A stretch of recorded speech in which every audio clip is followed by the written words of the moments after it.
তো বন্ধুরা, আপনারা সবাই তো ঢেঁকি শাক খেয়েছেন, কিন্তু এই ঢেঁকি শাকটা কখনো খেয়েছেন? দেখেন, এই দেখো, এই ঢেঁকি শাকটা কখনো খেয়েছো? এটাকে রাম ঢেঁকি শাক বলে। আমি গাছটা দেখিয়ে দিচ্ছি। দেখো ঢেঁকি শাকের পাতাটা, এই যে এই যে এটা ঢেঁকি শাকের গাছটা দেখো, এই যে ঢেঁকি শাকের গাছটা দেখতে পাচ্ছ? এই দেখো আমাদের এখানে হয়েছে, দেখো এই যে এরকম বড় বড় লতা লতা হয়। এই যে এই যে এই দেখো,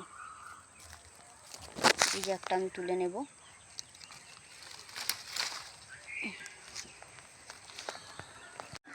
এই রাম ঢেঁকি শাক আজ আলু দিয়ে রান্না করব। এই দেখো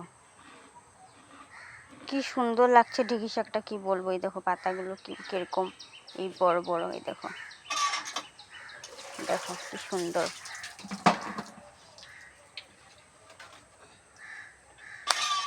দেখো